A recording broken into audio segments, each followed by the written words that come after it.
Assalamualaikum warahmatullahi wabarakatuh. Salam sejahtera kepada para siswa-siswi kelas 10 SMA Negeri 1 Imogiri angkatan 2021. Semoga kita tansah diberi kesehatan untuk mengikuti kegiatan MPLS ini dari awal hingga akhir acara tanpa ada halangan yang berarti. Di sini Pak Juang diberi amanat untuk menyampaikan tentang kesadaran lalu lintas. Kenapa ada materi ini di MPLS? Hal tersebut dikarenakan di SMA sudah mulai menggunakan kendaraan dalam kesehariannya, baik itu kendaraan bermotor maupun kendaraan yang lain.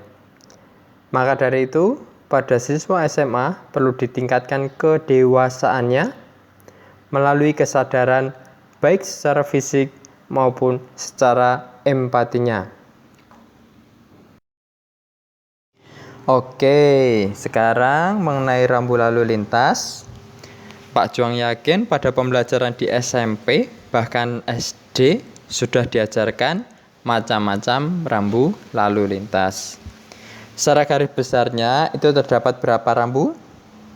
Ya, ada 4 jenis rambu lalu lintas yang perlu kamu tahu, yakni rambu yang berwarna kuning. Itu artinya apa? Ya, kuning artinya rambu peringatan. Kalau rambu yang berwarna merah, apa? Ya, rambu berwarna merah yaitu rambu larangan. Kalau rambu yang berwarna biru apa? Ya, rambu yang berwarna biru itu rambu perintah. Nah, kalau rambu yang berwarna hijau, ya itu benar, itu adalah rambu petunjuk. Biasanya arah Bantul di sebelah mana itu namanya rambu petunjuk. Karena setiap rambu itu masing-masing memiliki fungsi yang berbeda, tergantung dengan desain dan warnanya. Pak Juang yakin anak-anakku semuanya sudah hafal, ya kan? Karena sering dijumpai di kehidupan sehari-hari waktu di jalan. Oke, sekarang mengenai rambu lalu lintas. Pak Juang yakin pada pembelajaran di SMP bahkan SD sudah diajarkan macam-macam rambu lalu lintas. Secara garis besarnya itu terdapat berapa rambu? Ya, ada 4 jenis rambu lalu lintas yang perlu kamu tahu, yakni rambu yang berwarna kuning. Itu artinya apa? Ya, kuning artinya rambu peringatan. Kalau rambu yang berwarna merah, apa? Ya, rambu berwarna merah yaitu rambu larangan. Kalau rambu yang berwarna biru apa? Ya, rambu yang berwarna biru itu rambu perintah. Nah, kalau rambu yang berwarna hijau, ya itu benar, itu adalah rambu petunjuk. Biasanya arah Bantul di sebelah mana itu namanya rambu petunjuk. Karena setiap rambu itu masing-masing memiliki fungsi yang berbeda, tergantung dengan desain dan warnanya. Pak Juang yakin anak-anakku semuanya sudah hafal, ya kan? Karena sering dijumpai di kehidupan sehari-hari waktu di jalan. Ya, selanjutnya ada yang tahu ini gambar apa? Ada yang sudah punya belum? Ya, ini namanya surat izin mengemudi atau disingkat dengan SIM. Ya, SIM atau surat izin mengemudi saya rasa untuk kelas 10 belum mempunyai SIM ya. Ada yang sudah punya? Kalau ada yang sudah punya berarti umurnya sudah mencapai 17 tahun, karena syarat mempunyai SIM itu harus lulus ujian yang ada di Samsat dengan minimal umur menginjak umur 17 tahun. Kenapa harus 17 tahun? Coba kita lihat. Banyak kasus kecelakaan terjadi sebagian besar dialami oleh anak-anak di bawah 17 tahun. Ada kasus cedera ringan sampai kasus cedera berat, bahkan ada yang berujung dengan kematian. Oleh karena itu, umur 17 tahun, anak sudah dianggap mandiri, sudah bisa menalar hal yang baik dan yang buruk, dan sudah mampu mengendalikan emosinya. Ketika kalian sudah mempunyai SIM dan KTP ya, dan dokumen pendukung lainnya, kedua benda tersebut harus ada selalu di dalam dompet kamu ketika bepergian. Wajib nggih? Harus ada di bawah di dompet SIM, KTP, juga pendukung lainnya seperti STNK dan kawan-kawan. Karena kita tidak pernah tahu apa yang akan terjadi di perjalanan nanti. Mungkin bisa ada razia polisi. Nah, karena saking takutnya malah putar balik, nabrak yang lain. Jadi harus dibawa itu kemana-mana. Atau mengalami, naudzubillah bila mengalami kecelakaan, itu yang membantu atau pihak rumah sakit bisa langsung mengidentifikasi identitas pribadi kalian.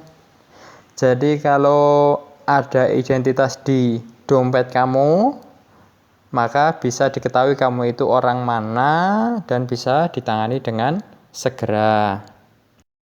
Ya, selanjutnya ada yang tahu ini gambar apa? Ada yang sudah punya belum?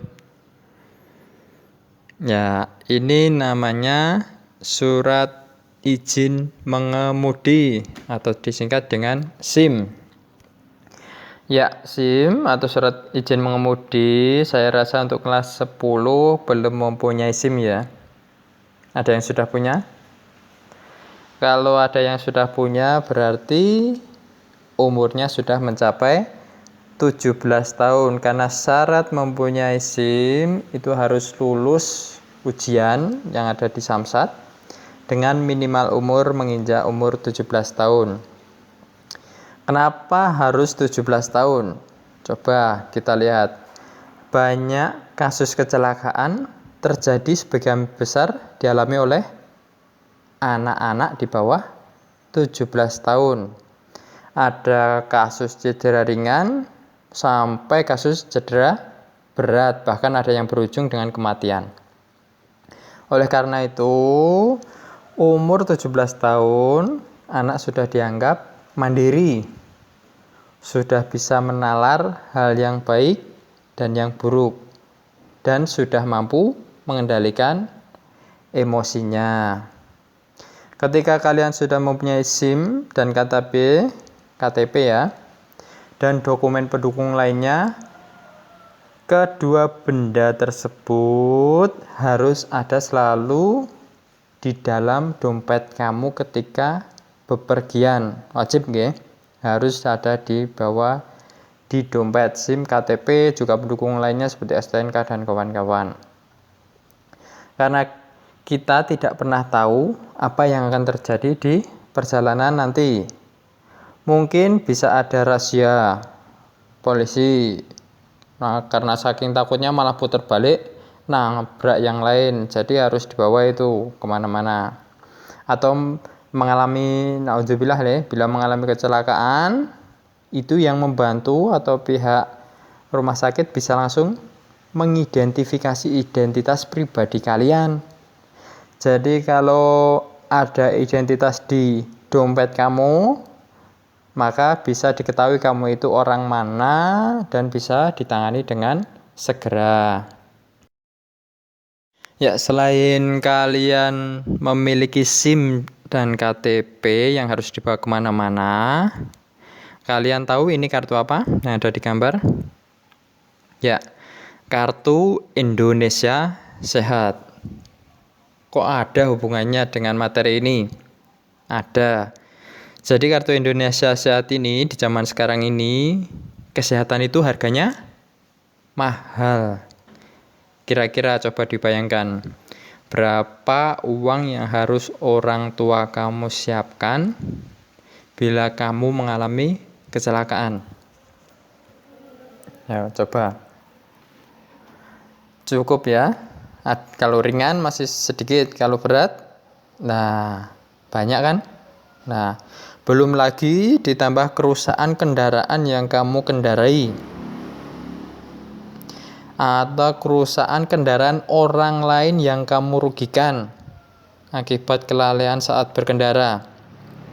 Banyak toh?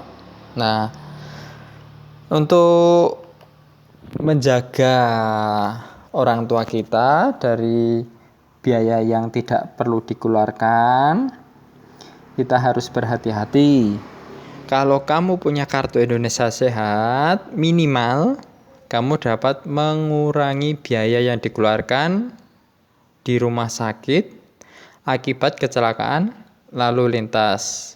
Entah itu yang kita tidak tahu kapan datangnya ya, dan tidak diharapkan juga. Nah untuk itu nanti kalau kamu sudah 17 tahun atau mungkin sekarang sudah punya KIS, kartu Indonesia Sehat, itu dimanfaatkan, dijaga dengan baik. Ya, kenapa kita harus dewasa dalam berlalu lintas? Coba lihat gambar yang ada dalam slide tersebut. Nah, berikut adalah kasus-kasus yang terjadi di masyarakat dan benar-benar terjadi. Judulnya, tewas bertabrakan dengan truk ketika ngevlog. Nah, saat kita berkendara di jalan raya, kita harus bertoleransi dengan banyak orang dan berbagai jenis kendaraan. Ketika kita kehilangan fokus atau lalai atau melakukan aktivitas lain yang merugikan saat berkendara, maka banyak hal bisa terjadi. Untuk itu, dalam berkendara harus dipersiapkan tidak bercanda berlebihan, walaupun itu bercanda ya, tapi diharapkan tetap serius dan saling menjaga antara kamu dan orang lain. Nah, di gambar ini ada lagi kasus siswa SMA tewas kecelakaan. Nah, untuk itu sebelum kalian melanggar lalu lintas, ya anggapnya ini ada baju sedang merah tapi kok kosong, kalian mau melanggar, coba kita berpikir dulu. Kira-kira kalau ada apa-apa motor dengan kencangnya melaju dari arah yang berlawanan, kira-kira berapa biaya yang kamu keluarkan untuk kerusakan dan rumah sakit? Jadi sebelum kita melanggar, kita bayangkan dulu biayanya. Banyak toh? Terus jika meninggal, terus siapa yang kelak akan merawat kedua orang tuamu?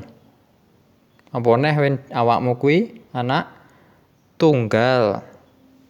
Nah, terus apa yang terjadi dengan keluarga korban dan sederet rentetan sebab akibat lainnya? Dulu pengalaman Pak Juang waktu SMA, ada beberapa teman Pak Juang yang tidak ada karena kecelakaan. Padahal dheweke itu nom yo ayu, ono sing bagus lan ono sing nganti glasar cacat permanen. Nah, itu juga ada. Untuk itu diharapkan untuk kedewasaannya berhati-hati berpikir sebelum bertindak. Oke, sekarang mengenai rambu lalu lintas.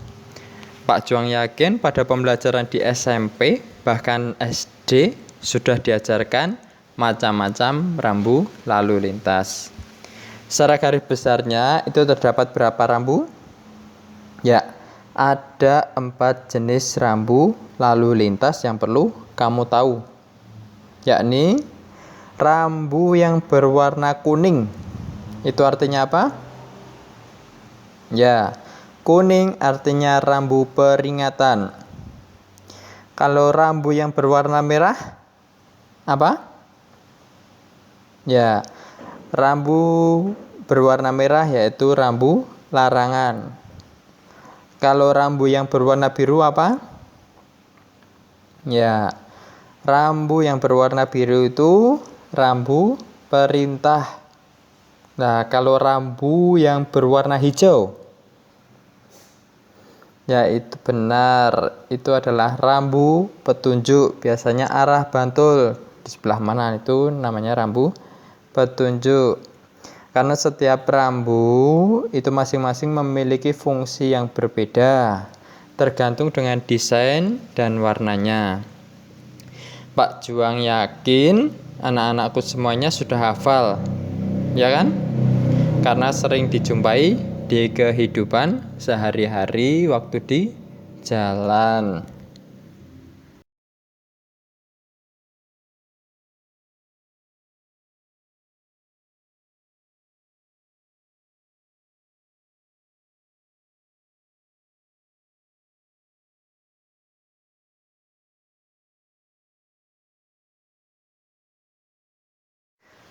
Ya, terkadang bertambahnya umur itu bukan berarti bertambah dewasa ya. Ya, kadang umur tok sing tua tapi dewasanya belum kelihatan. Jadi diharapkan untuk kalian yang sudah beranjak SMA, maka diharap bertambah dewasa pula cara berpikirnya, cara mengendalikan egonya, dan cara bertingkah laku. Ya, demikian sedikit yang Pak Juang bisa sampaikan. Semoga bermanfaat kepada anak-anakku semuanya. Berkandalah dengan aman tanpa merugikan orang lain. Selanjutnya, silahkan isi formulir yang Pak Juang sudah siapkan. Nanti diisi dengan jujur, berdasarkan pengalaman atau pengamatan lalu lintas di kehidupan sehari-hari. Bisa sebanyak-banyaknya kalian tulis apa yang kalian rasakan tentang kedewasaan berlalu lintas. Jika ada salah dan khilaf kata Pak Juang, meminta maaf sebesar-besarnya kepada anak-anakku semuanya. Dan marilah kita tutup. Wassalamualaikum warahmatullahi wabarakatuh.